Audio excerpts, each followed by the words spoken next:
and then we're going to go to some of our special guests. Thank you for being here too, sir. And just so everybody knows, on this day in 1972, Title IX was signed into law, and it included an important principle: protect fair competition for women's sports. For decades, we did. Before Title IX, only 2% of college athletic budgets went to women sports. With Title IX, the percentage of women playing college sports grew by more than 614%, and by more than 1,000% at the high school level. Title IX created a lifetime of opportunities for girls that did not exist before. And best of all, the benefit went far beyond competitive sports. Study shows that girls and women who participate in team sports are less likely to drop out of school and are more likely to be healthier and more confident. But 50 years to the day, after we made Title IX the law of the land, women's sports are facing an existential threat from radical activisms. There are so many things that are unfair about this new system. It erases women's sports. It attacks American values like fair competition are unimportant. And it creates a world in which female athletes who speak out are actually bullied by their peers in the media. Today, we want to hear directly from female athletes about why we must protect women's sports. With the love and support of their families, these women have dedicated their lives to pursuing excellence in sports that they love. I actually applaud them for speaking up about the hardships, the unfairness, and lost opportunities they have experienced. We should listen to them urgently so that we can protect and strengthen Title IX, so that women's sports can grow even stronger over the next 50 years. The members I have with me today want to experience some of the benefits of Title IX, but you also have a few members on this floor that have been fighting the injustice of what has been going on with this new radicalism. And on the floor, we have offered, my dear friend Greg Stubbe has been one of the leaders in this, of offering amendments and others. And I cannot thank the members and the athletes enough for being here and be willing to speak out.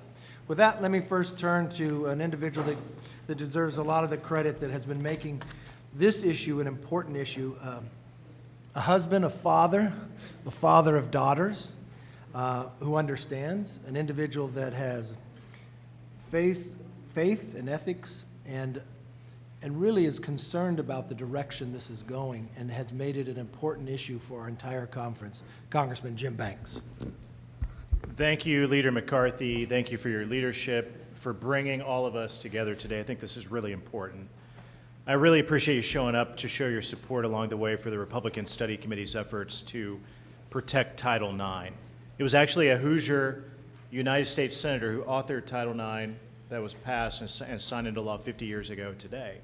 It's never been under attack more than it is at this point, 50 years later.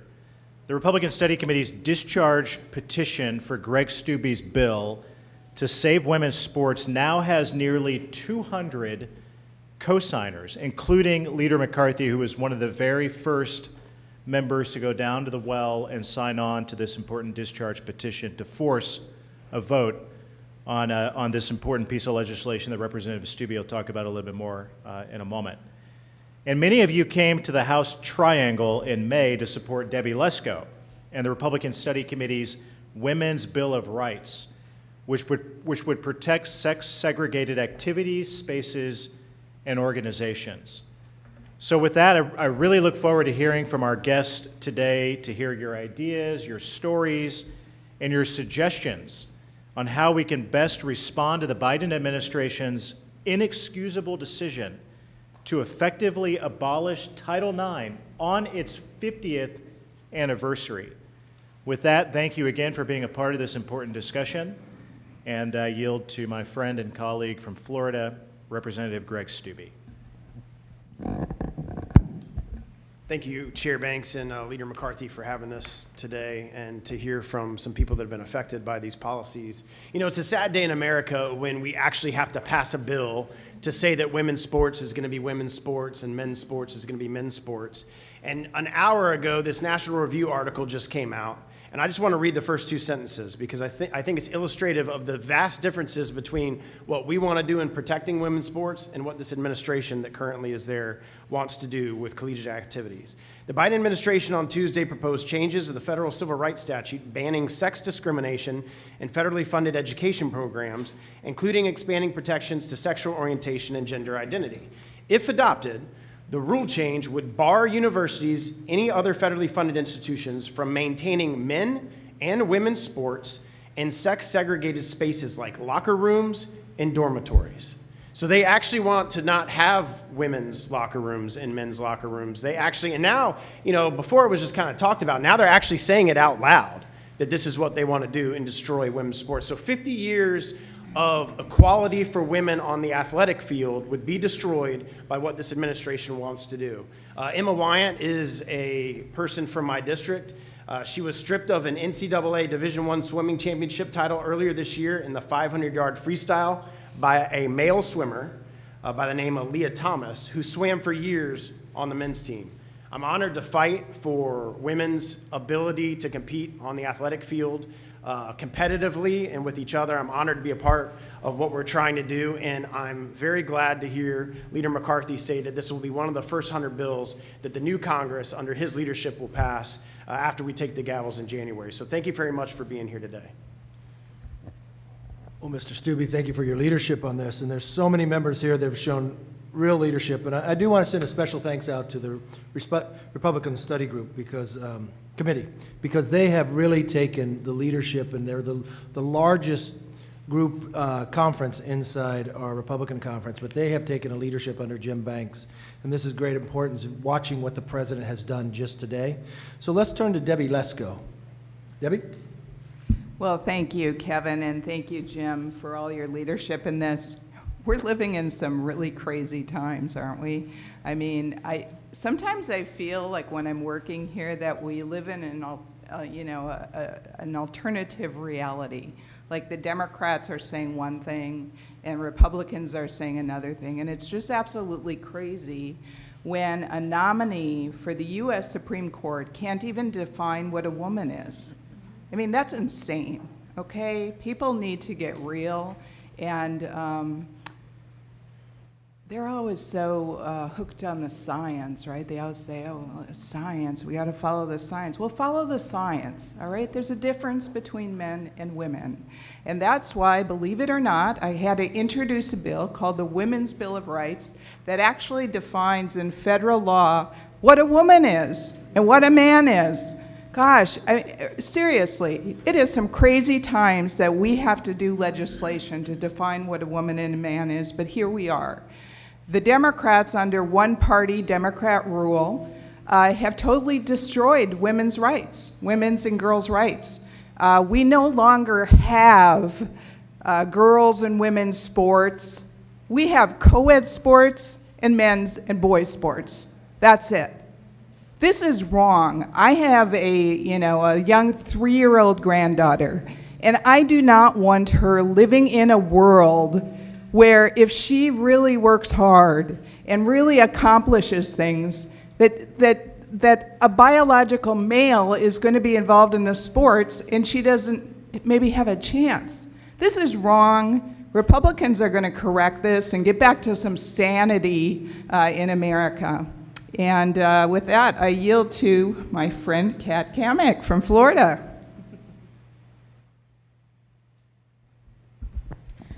Well, good afternoon. Thank you all for being here to really discuss and cover this important topic. I'm Kat Kamek from the Sunshine State, the free state of Florida, where we protect and value women's sports. I'm also a woman, just in case anyone was wondering. Now, today, I serve as the youngest Republican woman in Congress today. I am 34 years old, and I have played sports for nearly half my life. From kindergarten all the way through college, I was an athlete. I played basketball, softball, volleyball, I cheered, and I even played golf. And it was in high school I was told that I couldn't join the golf team because I was a girl. And so we created the girls' team. Now, I look at this situation, and it's funny to me how we went from the boys-only club to now boys have a team and girls have a team, and you can have some co-ed teams, but now it's co-ed and boys, right?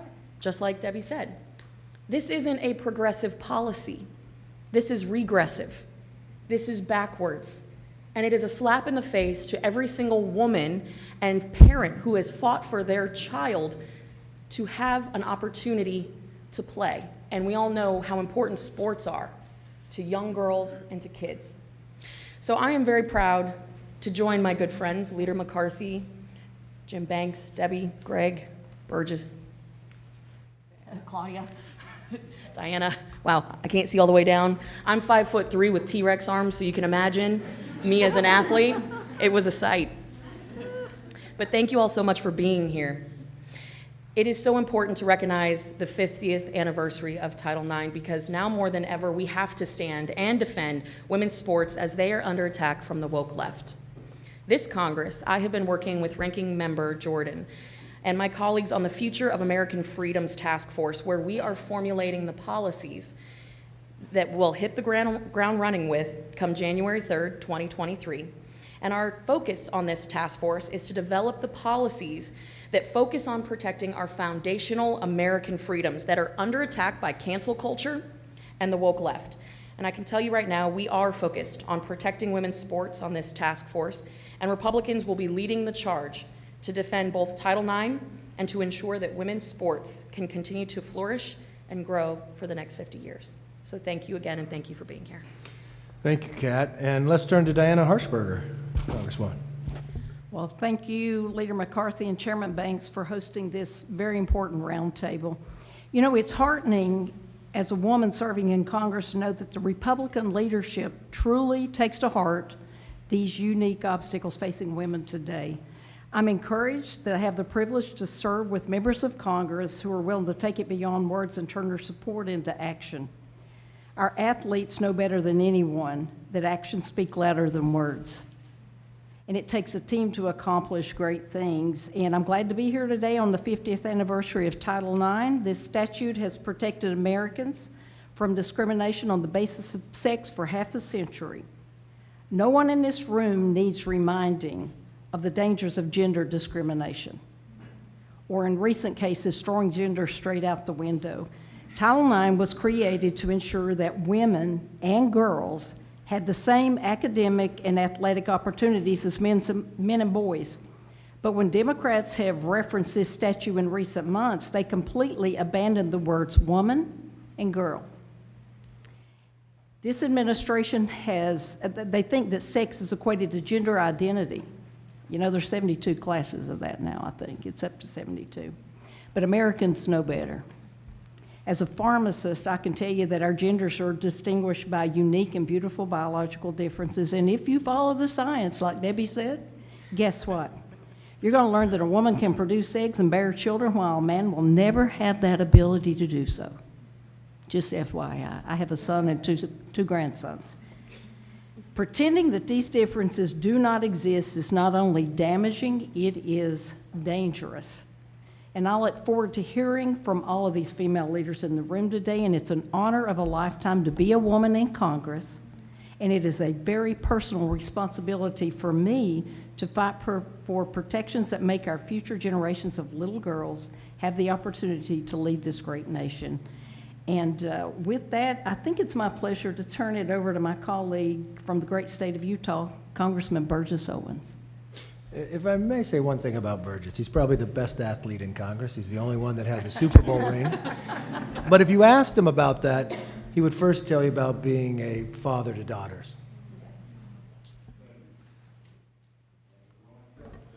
Okay, thanks so much, Leader McCarthy. I appreciate it, and Chairman Banks. Years ago, I remember sitting around. I have 6 children, 5 girls, 1 boy, 16 grandkids. When my 6 girls and my 6 kids were still small, I remember sitting around a dinner table. And my dream at that time, very simply, was to make sure I taught my son how to be a man and how to teach my daughters how to recognize one. And men understand one thing about the specialty of womanhood. We will die for womanhood. because we know that's really where our culture is defined. I'm one of those guys that, as a former athlete, was very shy, very introverted, never thought I'd ever speak in front of more than 2 people one time. It was through sports that I gained the confidence. I understood things like you don't look at the scoreboard, you look at the hustle. Things that young ladies are realizing, that we all realize, the things we can do, our potential, and it's through sports. We're fighting against an ideology, my friends, that is tenacious, is shameless, and it only thrives on lies. The fact that we are now told there's no difference between men and women is a bold-faced lie. It's almost like saying there's no such thing as gravity. Well, jump off this building and see how well that goes. There's laws put in place by God in heaven that makes us happy. I was raised very simply, very, very remarkable community, that if you want to be a happy young man, what you do is you grow up, you love God, country, family, and respect women and authority. I appreciate so much what you guys are doing right now. I appreciate the courage that you're showing, not to bow to the hard left. There are women and girls who depend on your courage, your voice, and we're just so thankful to be part of it. We're so thankful to be able to help represent what you deserve, which is the opportunity to go out, compete, and win. And when you start putting men into the picture, it changes that equation, as we all know. So thank you guys so much. Just know that we have a party that's all in. We understand, respect, love what women have given to our country. Matter of fact, if it was not for you, we wouldn't know what to do, to be honest with you. So our goal, very simply, is we work hard to make sure that we can gain your respect. And by you giving you the opportunity to do the things you do best and to thrive and to win and achieve is part of our responsibility to make sure that happens. Okay, so thank you so much. Appreciate it. Let's turn to Congresswoman Claudia Tenney. Claudia? Thank you, Leader McCarthy and Chairman Banks. This is really an honor to be here. And I consider myself, Kat, you might be the youngest woman over here, but I'm one of the older ones. For me, I was 11 years old when Title IX was passed, and we didn't have a lot of opportunities. I was already a competitive equestrian, competing on the 8th Circuit at that point, and we didn't have the kind of opportunities that Title IX has afforded women. I was also the starting center of my basketball team. I'd be kind of short in today's standards. But also a competitive curler, which I think is really important that people know. That's a sport that women and men can do and probably do that equally, and also a golfer. So all these opportunities had to be litigated even after Title IX was passed. And I remember a lot of lawsuits when I was a college student, even after, where those rights had to be litigated in federal court to preserve Title IX, even though it existed. So I think it's really amazing that Debbie has come out with a Women's Bill of Rights. Debbie Lesko, great leader in our conference. And obviously Jim Banks, and I would concur with Kevin that I would say Burgess is probably one of the best athletes, if not the best athlete, at least on our side of the aisle. But these experiences that I had as a woman, having the opportunity to compete in sports, and at the time not really accessing Title IX, is really just changed my life. The ability to compete, the ability to have teamwork, to be able to actually compete with men on many levels was really important for me in my development. I'm just grateful that we have so many profound leaders in our conference, people who are willing to stand up, and many women out there who have taken a strong stand against the woke culture to stand up for women's rights. This isn't we're not against anyone, we're just for women, and I think that's the important point that we're making here. So I just am really honored to be here today to be here on the 50th anniversary. Really disappointed that our administration is not recognizing the strength and the greatness that women bring. And I might add, the most women we've had in Congress, and I think in the new Congress we're going to have more Republican women than we've ever had in history.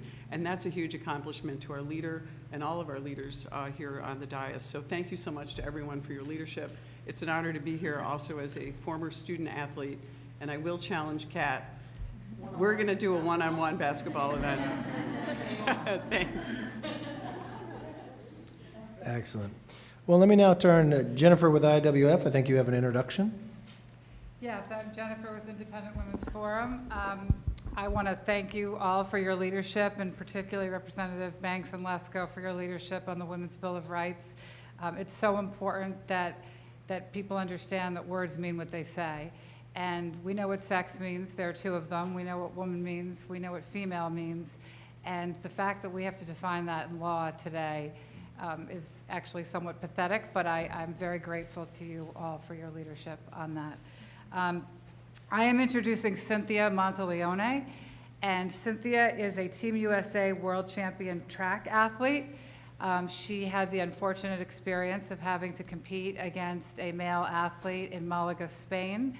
But what's really interesting about Cynthia's story, well, first of all, she beat him, so good for her.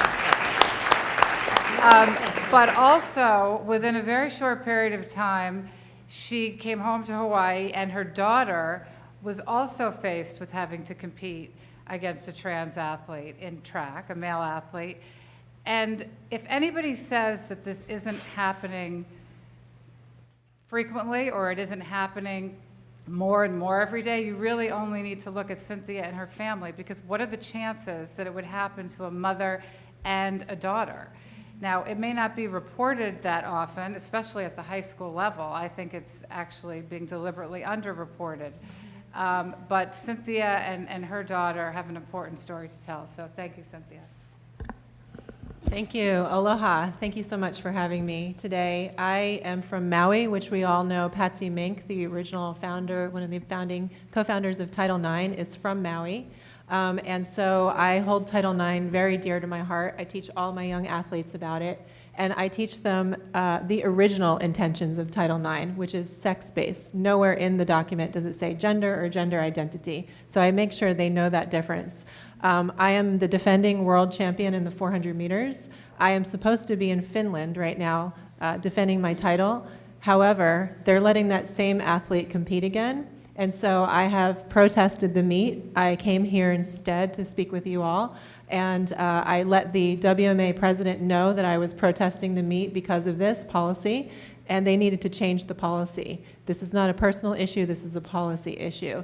And of course, she kicked the can down the road and said there's nothing we can do, which I call BS on. So here I am today because I told her, how can I value a medal from this competition when it's not a fair playing field? And I think what we're going to continue to see is that these females are going to be placed in these situations, and they are continuously today, where these medals and prizes and accolades won't mean anything. They'll be losing out on the money, the places, the scholarships, all of it. I had a heartbreaking phone call from a mother in California a couple weeks ago. Her daughter had to place third to get to the state championship, third in her section. And the top two placers were both male-bodied athletes. One, she came in fourth, by the way, the daughter. So she missed out on going to states her junior year. The second place athlete had just competed in the boys cross-country team a few months before. So I agree with Jennifer that this is deliberately being underreported. And my family is an example, and there are many, many other stories that come to us because we speak up. So I just want to thank you all for standing strong with us on our side, because I'm there on the front lines when the girls that I coach are crying and having anxiety issues because they have to line up next to someone who only has to work a fraction as hard as they do. And so I see it firsthand, and my question is, why aren't we talking about the mental health of our female athletes? That needs to be brought up. Let's not just talk about the mental health of one group. Let's talk about the mental health of our female athletes and the impact this is having.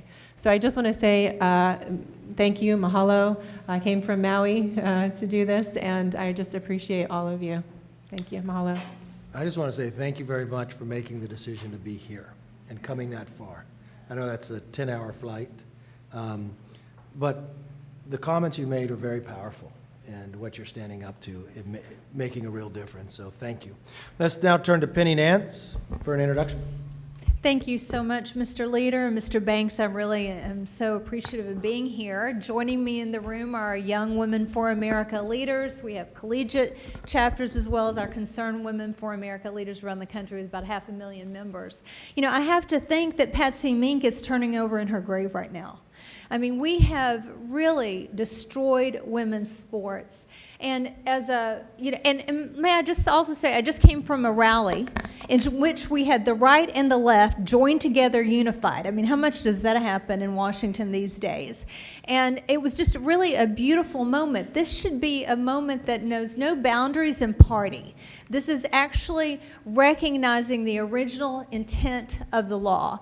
But let me say, as a Christian woman, I am so sick of people calling us, the very people that call us science deniers, the very people who do not believe that biology is, that it's binary, that sex is binary. They don't recognize that DNA is stamped in every cell in our body, and that there's 6,500 different characteristics in our DNA. They don't understand that women work so hard to achieve.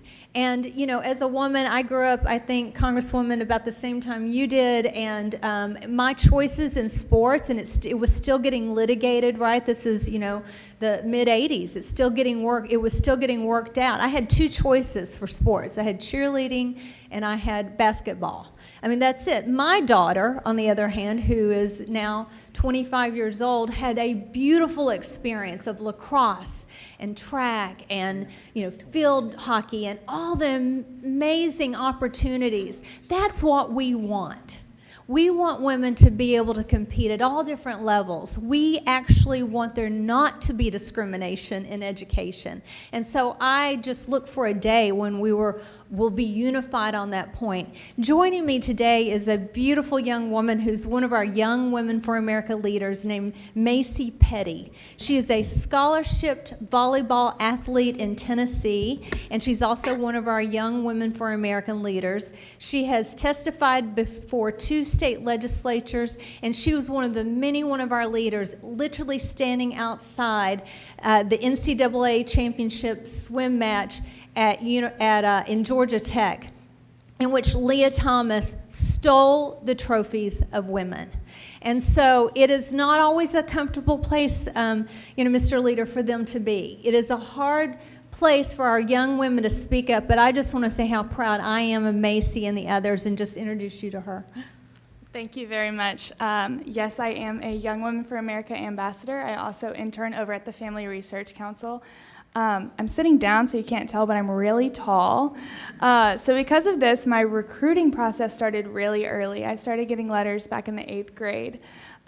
So part of recruiting in volleyball is you go to these massive national volleyball tournaments. I was that girl that never got to go to prom. So I would travel all over, and college recruiters would come watch us at these tournaments. And something important is that there was boys' teams and there was girls' teams, and they played on opposite sides of the convention center. And the boys' nets were 7 inches higher than the girls' nets. But despite this, my volleyball team had to compete against another girls' team with a biological male member. So this athlete slammed the ball in our faces in front of all of these college recruiters who were evaluating our skill sets. This was unbelievably unfair and unjust. I did not sign up to be on a co-ed league. But this really opened my eyes to the problem. Not only was this a major safety concern for me and my parents, but it also showed the threat that this brings to female athletics. I also, like Ms. Penny said, got to stand outside of the Georgia Tech swimming complex as Leah Thomas won a national championship. And I think that I work pretty hard, and I've never been anywhere close to a national championship. So I can't imagine how these girls must have felt knowing that they lost before they even walked in. That just showed me that this was not a theoretical issue. This is happening, and national championships are being stolen. I try to use my voice as a female athlete. I know a lot of other NCAA athletes are being silenced, but we are the ones that these policies are affecting. We are the victims of this ideology. I am extremely disheartened to know that this administration is trying to take us back 50 years and is once again throwing females in the back seat, but I am very encouraged to know that you guys are here and are fighting for us and do hear us. So I'm very grateful for you and the stance that you take. Macy, I want you to know I'm very impressed with your courage, but your statements. I did not know it was 7 inches higher. It is 7 inches. Just that alone tells you the fundamental difference. Absolutely, and everybody knows it. And this was for the competition of where the college were going to rate you for scholarships and others. Yes, sir. There was people evaluating our skills for potential college scholarships. Well, thank you for standing up. Thank you very much. Appreciate you greatly. Let's now turn to Nicole for an introduction. Thank you, Leader McCarthy and Chairman Banks, and each member here who is taking back the true intent of Title IX here in Congress. It really means a lot. My name is Nicole Hudgens, and I'm the Director of Government Affairs for Family Policy Alliance. We're a national organization representing hundreds of thousands of Americans who believe in saving girls' sports and advancing family values. We also work with an incredible group of state family policy councils, about 40 state family policy councils, men and women who are boots on the ground in their states, fighting to save girls' sports and advance family values. We're very concerned about what the administration has done in attempting to redefine Title IX, but we're thankful you're here to fight back. And something that we're doing is helping equip those hundreds of thousands of Americans to fight back by submitting comments in the Federal Register against this rule. And something else that we're very excited about is the fact that 18 states have now passed Save Girls Sports laws. And we're so thankful to be connected with many of those state legislators who are fighting hard, including the first legislator who successfully passed a Save Girls Sports law, and that is Representative Barbara Ehart, who's a friend of mine. I'm so thankful she gets to be here with us. She successfully passed this Fairness in Women's Sports Act in 2020, and she's quite an athlete herself. She was a basketball player for Idaho State University. She was an NCAA Division I basketball coach at UC Santa Barbara, Brigham Young University, Washington State University, and Cal State Fullerton as the head coach. She is passionate. She can ref the game. And she's so passionate about honoring the generations that have come before her to pave the way, and about paving the way for the next generation. So thank you, Representative Ehart, for being here, and the floor is yours. I appreciate that, Speaker McCarthy. No, Leader McCarthy, good committee, and friends, it is an honor to be here. Let me just start by saying Title IX changed my life, hands down. When I was born in the 60s, raised in the 70s, people don't understand that our options as women were very few. And I could be a mom, I wanted to do that, but maybe a secretary, did not want to do that, a school teacher. But when people had asked me what I wanted to do when I grew up, I literally told them that I wanted to play sports. And you know what I was told? That's not what girls do. But I held on to my dreams. Obviously able to play high school ball, but I had the opportunity to play Division I women's basketball on a scholarship at Idaho State, and then was able to go on, as Nicole had shared, on a 15-year college coaching career. And I want to tell you, I mean, there's a lot you learn in doing that, but it was in the summer, towards the summer of 2018 at the end of it, and I'm listening and I'm watching and I'm even posting about this stuff that is taking place in Connecticut. And I was walking a Sunday evening, and I'm thinking about these young women who are here today representing Connecticut, running track, having to go against biological males that had run on the men's side, the boys' side, and decided they wanted to run on the girls' side, and they were losing. And I'm walking around in the evening thinking, my goodness, somebody should do something about that. And then it dawned on me, I'm a legislator. I create laws. I can do something about that. And with my background and the credentials that go with having coached with a 15-year career, it really set the stage to be able to come forward and bring the first ever Fairness in Women's Sports Act with the help of Matt Sharp and Alliance Defending Freedom. Not only did we do it in Idaho, I've had the pleasure to testify in many of these other states that have brought it forward, and we're not going to stop. We only have 18 states to date, which of course is a lot, but we have 28 more states to go. And of course, with the leadership of all of you, it's been so impressive to sit here and listen to you. With your leadership, we will change this, because what we have on our side, we have the court of public opinion. And moms and dads do not want to see their daughters losing out to biological males. And let me just say one other thing. The audacity of Mr. Biden to think that he somehow has the moral authority to change what the definition of sex is, to change that which the Lord set forth, shame on him. Mr. Speaker, thank you so very much for allowing me to be part of this. It's very much appreciated. Well, first of all, let me thank you. Let me thank you for your leadership. Leadership nationwide being the first. And I love your passion, but I hope, I turned to Jim, I go, I hope she's coming to the press conference. You are fabulous. Thank you. And I think you have to do more than ref. You might have to coach them a little bit. They haven't played in a while. So. Wait, maybe I could play. Yeah. All right, let's go to Mary Beth for another introduction. Thank you so much. It's an honor to be here with you all and sitting at this table with you wonderful leaders and you wonderful athletes who are being so brave to speak out. Many of us at FRC have a very personal stake in this. Not only is Macy one of our wonderful summer interns, but my colleague Mary, who works on pro-life policy, it was an NCAA athlete for Notre Dame on their basketball team, and she was the very last person to make the team as a walk-on. And so she's used that as an opportunity to speak on this issue and get her voice out there as well. My colleague Meg, who works on the policy just specifically as our senior fellow for education studies, she's been working tirelessly on this issue as well. And then I, within federal affairs and government affairs, have certainly been engaged in legislation, supporting the many bills that you guys have put forward, as well as the discharge petition. We've got tens of thousands of messages that have been sent from our constituents in support of the discharge petition, thanking those of you who have signed it to let you know that the people support you and appreciate it, as well as messages to encourage those who have not to do so. And obviously we're going to be very engaged in the rulemaking process, talking to OMB and OIRA with 12866 meetings and engaging our constituency with comments. This is a very, very important issue. We just had a publication today by you, Mr. Leader, in our Washington stand on Title IX, and it was so wonderful of you to do that. Appreciate that. And so I am so happy to be here with you all, and I have the pleasure of introducing Riley Gaines. She is a 12-time All-American, a 4-time SEC champion, an SEC record holder, an SEC Female Scholar Athlete of the Year, and a former University of Kentucky swimmer who tied Leah Thomas for 5th place in the 200-yard freestyle at the 2022 NCAA Division I Women's Swimming and Diving Competition.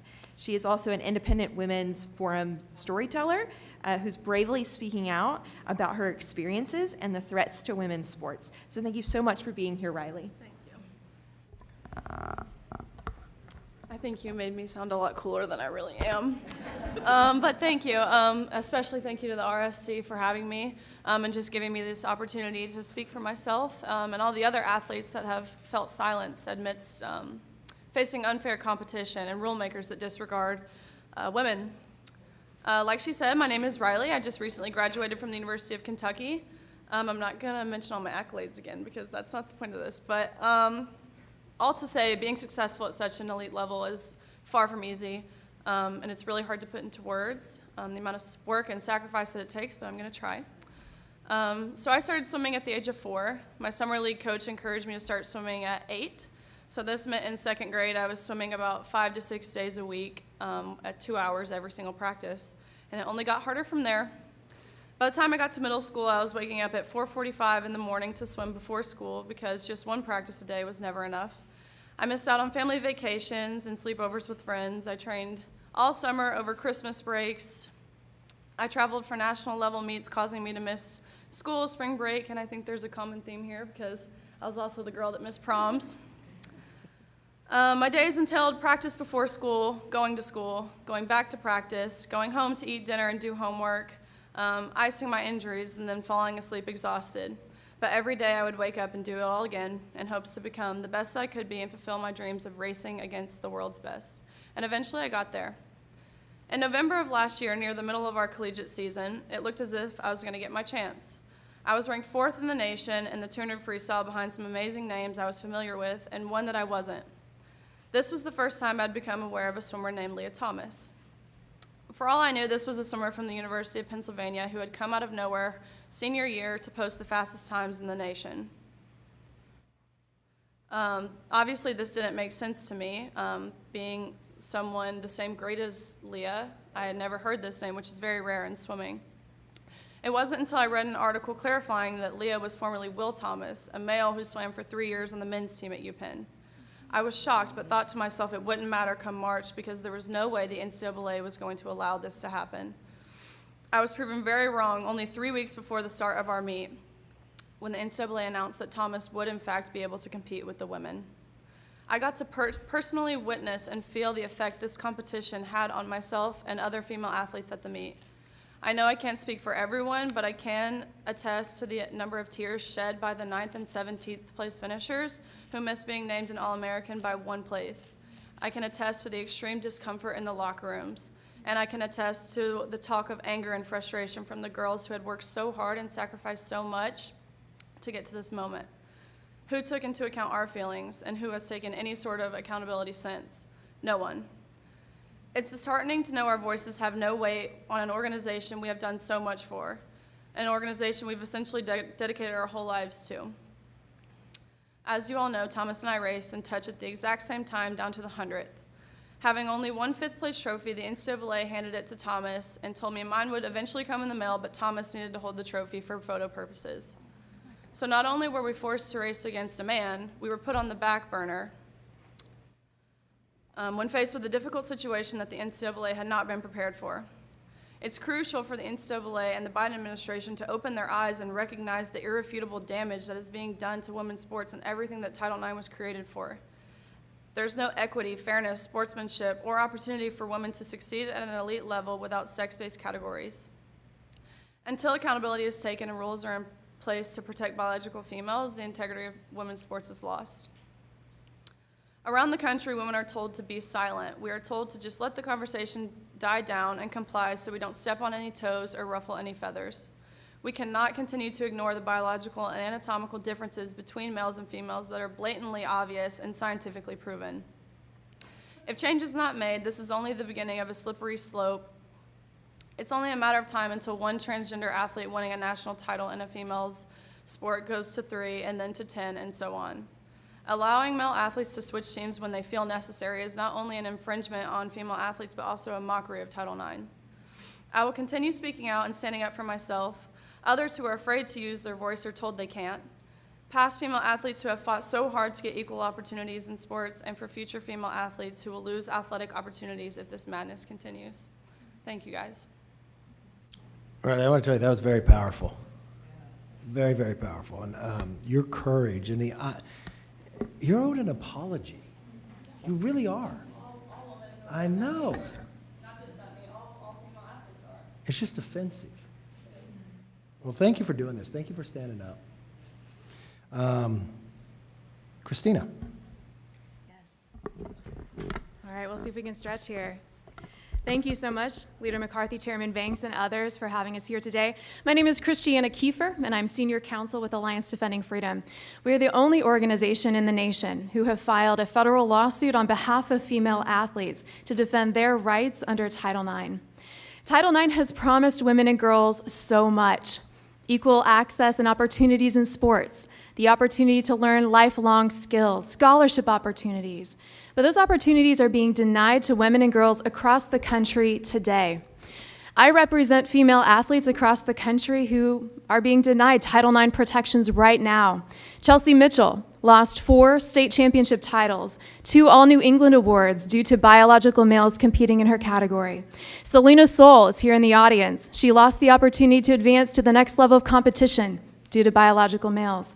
Alana Smith, also here in the audience, lost the opportunity as a freshman to be named runner-up at a very elite meet due to a biological male.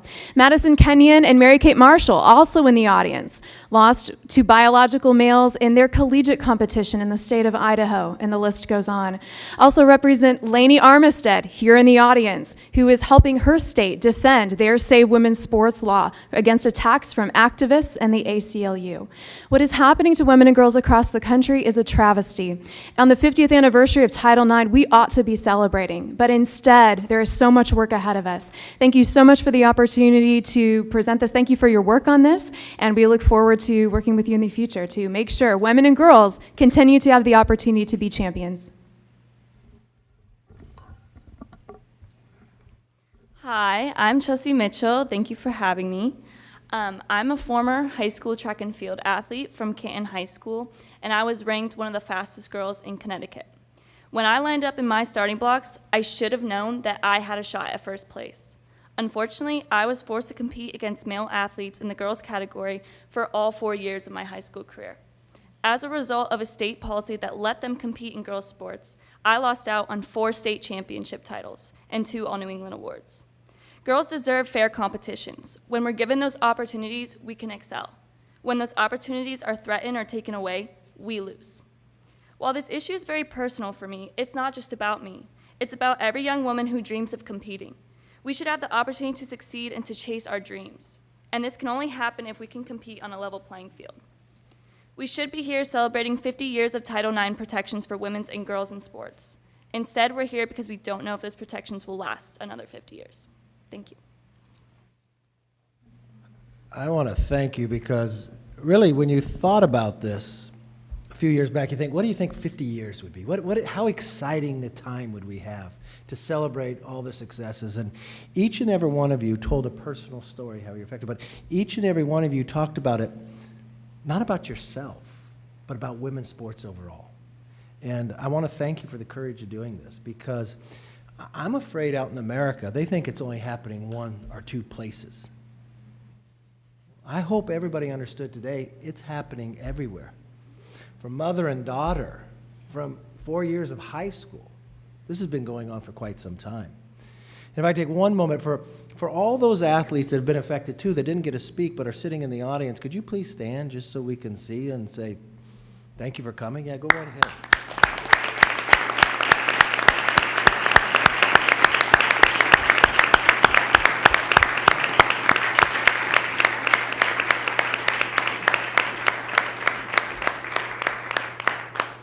I want you to know one thing, we heard you. We've been fighting on this. We have an administration that cannot listen. Maybe they listen, but they listen to one side, and they listen to the wrong approach. And this isn't a partisan issue. This should not divide this nation. It should unite the nation to correct this, especially on the 50th anniversary. So I don't have the last word. I want to give it to Jim Banks, because he's been a real leader in this, especially with the RSC, what Greg Stubbe has been doing, with Debbie Lesko, which everybody here. And so, Jim, I want to turn it over to you before we can take some questions. Well, thank you again to our leader. Please give him a round of applause for his leadership.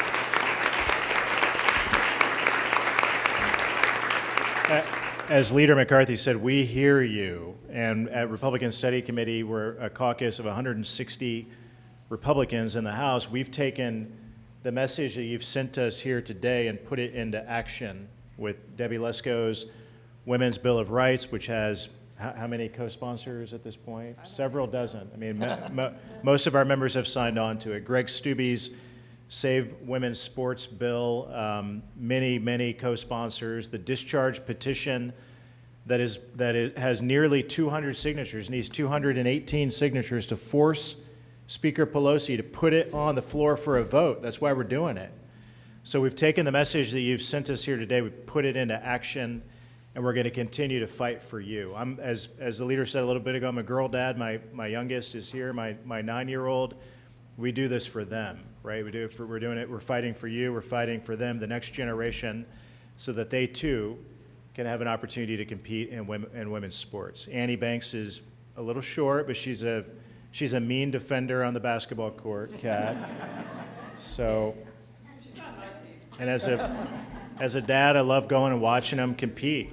They're born competitors like all of you, and I'm gonna keep doing my part as a member of Congress to fight for them, to fight for you. So, thank you to everyone who's been a part. It's been a powerful conversation today, and we appreciate so much that all of you have been a part of it. We'll open up for questions.